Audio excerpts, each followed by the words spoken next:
Welcome in as the MLB season gets a little deeper into the year. Of course, we're going to have more and more data, more things to look at, more things to pull from. But until then, it's a very early start to the MLB season. And yes, it's the weekend edition now of the MLB Leans and Locks. At Shander Shows how you get me on Twitter, best way. We appreciate you big time being here with us. Make sure you hit that thumbs up button and you subscribe. We've got a lot of stuff here going on. I'll tell you about it. But let us dive into it. A lot of games. We're going to go rapid fire. No need to bog you down with a ton of info here when we have to go across the entire landscape. So we'll just look at some of the easiest stuff that pops in each game. We begin in Minnesota. Now, you can look at one area here, which is the Houston Astros, or you can also look at the Twins, who come out of the gate 5-2, pretty strong so far. Look, I would rather look at Houston and think this is not going to last, as we can pretty much imagine. And it wasn't all Jose Urquidy's fault, don't get me wrong, but you look at an Astros team that comes off a pretty disappointing loss and a pretty disappointing start. The talent is there. I'm willing to give them another shot under these circumstances because I'm getting a favorable number for Houston going up against a pretty good, at least right now, right? Pretty good Minnesota team. We're going to open up with the Houston Astros money line. Now, it's just a lean here, but we're going to open up with the Houston Astros money line. Now, we move on. Philadelphia, Cincinnati. This one a little more difficult, I think, than just the surface of Houston kind of turning this around. Phillies, they get a win, but okay, great. The team is still a little slow start. But you start to look at this matchup here with the Reds, Lodolo's on the mound, just like with Hunter Green. Your kryptonite is playing away from Small Park. Your kryptonite is playing in a small, normally even smaller than Citizens Bank Park. So I open up thinking Houston Astros make a lot of sense on the money line. In this case, staying under 8, where it's easy to kind of discount Nick Lodolo and Bailey Falter, mind you. Well, I'm fine with both of these guys pitching into the 5th inning. Honestly, lower scoring game with the Phillies lineup being a little less. So we're going to lock up. That's right. Lock up the Philadelphia Phillies under 8. That's right. And watch this pitcher's duel at least through the first 5. Speaking of which, watch what we can do with you at Bet365. You have to be 21 or older. Gambling problem, call 1-800-GAMBLER. Take 60 seconds out of your life. Sign up on this link below. Bet $1, get 200 back. Super, super easy. We want you to take advantage of this. New Jersey, Ohio, Colorado, Virginia. Why wouldn't you? Love this. Just jump in. This stuff at Bet365 doesn't last. You know that because you saw another number up until recent. So let's keep it moving. We have a lot of games to get to. We look at the Royals on the road. Now you've got something here with Brady Singer coming off his big win to open things up. We're stifling the opposition. But you also have a Giants team where very hittable Sean Manaea. Kansas City comes in as a pretty decent, not like a long, but a pretty decent dog here. And they're not expected. I don't really think that a lot of people would even look at this game on the surface, but we go through every game. And the one thing that does jump out at me is just the value that I can get for Kansas City on the road, where it's not, I don't think, as wide of a gap right now, despite Kansas City's miserable start. That's kind of what they are. But a win here, I think, is not asking the world of a Giants team that's also undergoing a pretty slow start. So I'll roll with the Royals on the money line with a nice little lead. All right. Now we go to the Cubs game. Cubbies, Rangers. Shout out to Lindy for nailing this the other night on the total. And I see no reason to move away. I see no reason to stray away from the course here, which would be to continue a low-scoring series. Lower scoring in Chicago and Wrigley. Look where the wind's blowing in, whatever your metrics are. I'm looking at this with Perez and Steele and thinking these are two pretty capable arms. And we've seen both of these guys come out and pitch to that, where it hasn't necessarily worked, clearly, right, to the extent of getting a win for Steele. But I'm not worried about that. I'm just looking at both of these guys being capable enough. And I'm getting that to the extent where I'm looking at, I'm counting on pitchers. I'm looking at value for dogs or looking at pitchers to rely on that. And in this case, no reason to move away from the under like we've done following Lindy's sage advice. We'll stay with the under in the Cubs game. We move to Detroit. Now, the Tigers, this is going to be a little opposite. Normally, we'd be targeting, if the game were in Boston, in Fenway, easy target of the over 8.5, right? Like, we wouldn't even think twice about that. Flip that. Now, this is in Detroit. Both of these guys, Hawk, Wentz, not guys that I want to bank on. This is not an underplay for certain. And Boston isn't really gaining any advantage here when they're not sending a significantly better arm right now, at least early in the season. And you've got concerns. I think you have concerns overall, right? But Detroit is just Detroit. Like, that's not changing. But Boston is maybe Boston is just the miserable reality of being one of the toughest divisions, or maybe this is who they are. Just, the not polar opposite of Tampa, but this is who they are, the bottom feeder. Either way, you look at runs scored in this game. I think you look at the bats, you look at Detroit, Comerica, I get it, but you've got a spot here for both of these teams to plate some runs, and going over 8.5 for me is a better play than trying to risk value on Detroit or just a winner in this game overall, because I think that's just, the side is just a little more volatile. We move to the Mets game. I said the Mets game because that's where we're leaning, all right? Now, what are we gaining here by laying 165 for the Mets versus just laying on the run line, pardon me. You've got Rodgers, and I don't think anybody really knows what you're going to get from Trevor Rodgers anymore. You had this small little flash, and since then it's kind of just like hold your breath and just wait to see if this is going to be the stretch, the game, what have you. On the other hand, with the Mets, pitching is not a problem. And this is a team who is taking advantage, rightfully so, of a bad start for the Phillies. The fact that the Marlins are just pretty much who they are. And there isn't this extreme sense of urgency for the Mets with injuries and whatnot that they've had to deal with to their squad, especially their rotation. But they're still the Mets, and they're still being, they're still able to plate some runs. Their pitching has been suspect, and they've been giving up a little bit more, too close for comfort. In this case, it's Miami, and this is definitely a guy in Rodgers that they should be able to get to. So you can look at the money line, but I think there's a better chance, meaning there's less of a gap between covering the run line in this case and the money line, that I'm willing to take that risk for that extra half run and lay far less and lean Mets just because of the better team, the matchup, the ownership here in division, -1.5. All right, I mentioned Tampa Bay and what's going on with the Rays. Shock or not, as much as you may or may not be. You've got the Oakland A's in town. I don't know. I mean, what more do you want from Oakland? How much are you really extrapolating from this game, big picture standpoint? I think it's just a matter of you don't have anything that you can count on with the Oakland A's. You don't have anything that you can look at and say, all right, there's solid pitching to solid hitting to this one area that they have to get by in Tampa. And you can think, well, let me just load up on the Rays on the run line. Maybe that's fine. But we just saw Springs dominate. And I don't know if you should expect that same level of K, but you should expect, I think, an under more than anything else. And I love it. This is a lock. This is a big time lock right here that we go under 7.5 in a one-sided, but still domination on the mound. And ultimately just not even cooling off, nothing along those lines, just winning by not always scoring a ton of runs and getting by in certain games in which you just don't have it.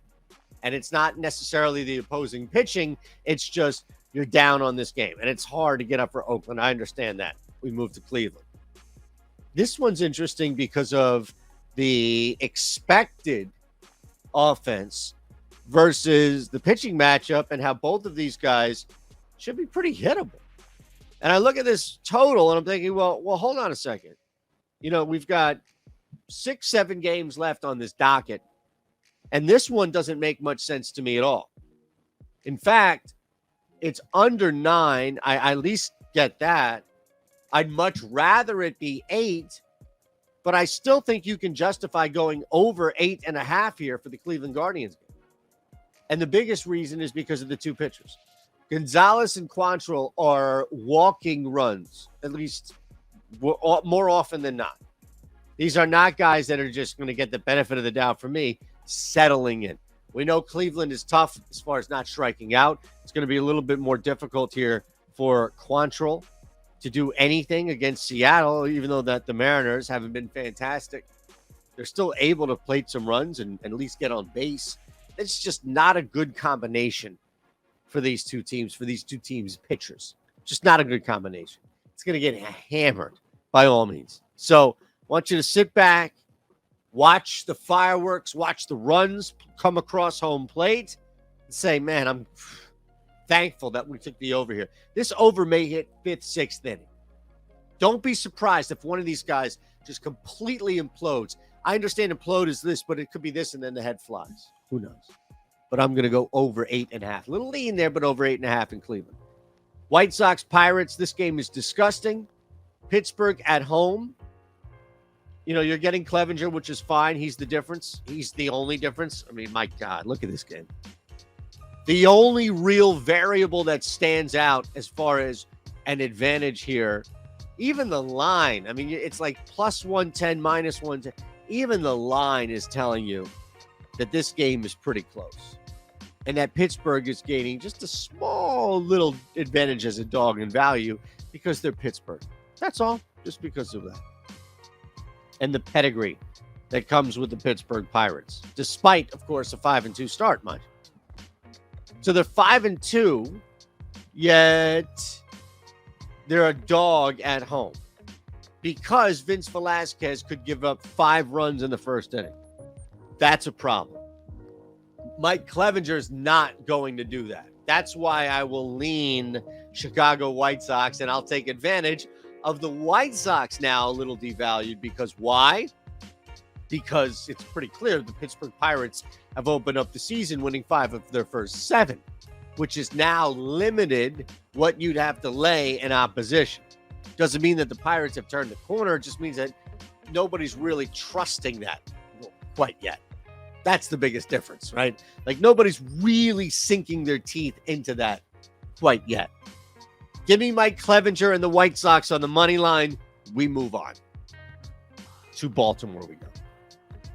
I like offense in this game. The Yankees lineup becomes increasingly difficult to pitch around. At some point, you just fall into it. At some point, you're just like, man, there's nothing more we can do. We have to throw to one of these guys, and that's when you get burned. Or you don't, and you load the bag and you get burned. It's just hard. And Cole Irvin is not going to be the guy that figures this thing out.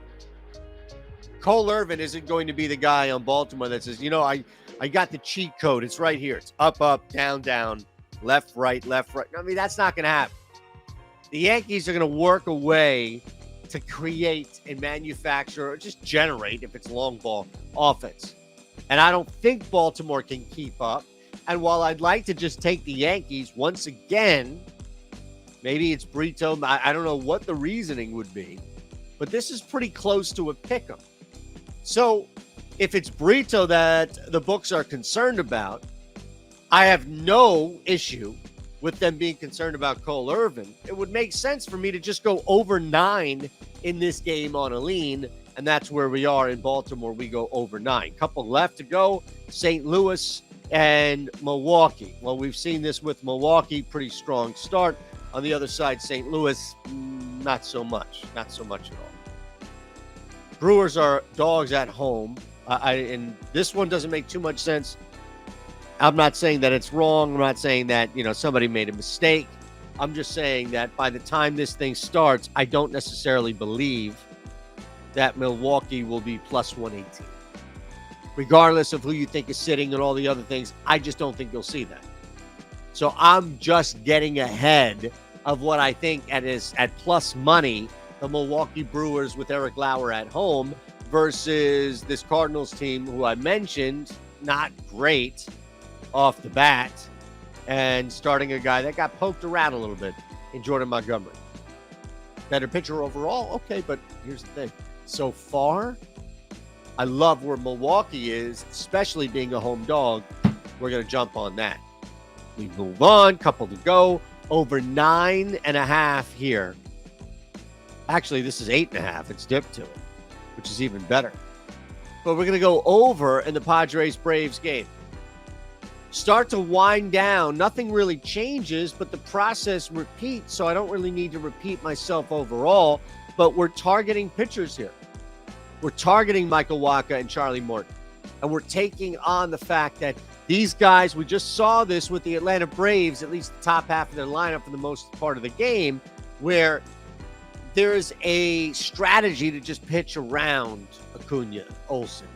There's just a path to where teams think they have success or can have success by not pitching to these guys. You keep loading base runners on the bag. And I think Charlie Morton's going to do the same thing with San Diego. And you're going to see one of these teams play with fire and ultimately get burnt by loading the bag or just being unable to control what they're dealing with going up against the opposing offenses. And that's where I think the Padres can take advantage of this a little bit, and the Braves even more so. Especially because they're probably going to deal with the same thing with Wacha, where he's pitching around a lot of guys at the top end. We're going to go over the total here. Definite lead, but over the total here. Same exact thing in Arizona. Noah Syndergaard and Zach Davies. I'm not buying what I've seen so far. That's all. You may disagree. You may think I'm crazy, nuts, insane. You probably know all of that from the other videos, so no argument. But Noah Syndergaard has rocket explosion, implosion. I'm just not willing to believe that Zach Davies is manhandling opposition this year. And the Dodgers are just a really difficult team to get out, in and out. So, like the Dodgers to win, I don't think many pitchers or either pitcher here is as good as advertised in one start so far. And I know I'm cherry picking, but it fills into how I lean in this game anyway. I could run with the Dodgers again on the run line, but it probably is a little closer than that. Better play here is just to get 10 runs. Because if I'm right, which I believe I am, and both pitchers have the propensity to implode, and it's possible, maybe even probable in the same game, this is where I'd like to get in over before this does move. So it's a big number, I get it, but it's not as big as the next game. Over 9.5 for Arizona. Last game here for you, it's the major monster 11-run total at Coors Field. Huge, right? At Coors Field. Well, so far, at least, if you look at what's happened, at least the results that we've seen for the Colorado Rockies, we know that they've dropped a couple early on, right, on the road, couple good teams, San Diego, the Dodgers. But even with Washington, like what a lackluster one-run game. You got an explosion last night, but why does that maintain? Why does that just carry over? Because they're bad teams? Well, you had bad teams the first game in this series. So there's no real race for me to get to 10, 11, and 12 runs. I think in the opposite, you've got at least an opportunity here for both pitchers to kind of maintain and again, it's going to be an ass. Neither one of these guys dominated in their first time out in Williams and Gomber, but it's going to be an ass. I think we can get there. I think the number has been inflated just a little bit because we just saw 15, 16 runs at Coors Field. But stay with me here because I think this is, again, going to flip back, and we're going to see until it warms up a little bit more, some lower scoring games in a park where it's easy to anticipate and expect 12, 13, 14, 15 total runs. We're not quite there yet from a consistency standpoint. I'm going to go under 11 as my final play with a lead. All right? Now, last one here for you. What am I talking about? Final play. Last one here for you is the Jays. We got to give you the Blue Jays, Angels, Tyler Anderson on the hill. Jose Barrios gets worked in this game. And I think that's the best approach so far. Angels are home, short home favorites. I understand that. But, you look at where this Angels team is, there's something clearly different. Normally, it's the same old. You've got a healthy Trout, you've got a healthy Ohtani, and you've got a team that healthily is out of the playoffs, or healthily, whatever. I just made a word up, but you understand. They ain't making shit. All of a sudden, this Angels team is pretty dangerous. All of a sudden, this Angels team is putting together a lot of runs, and they're able to put up those runs in bursts and distance themselves from the opposition. Now, there is absolutely nothing wrong overall with what's going on in Toronto. It's just I don't see them keeping up. Lock up the Angels on the money line before we get out of here. Thanks again for rolling with us. Thumbs up, subscribe, @Shander Show on Twitter. We'll see you for Sunday Slate.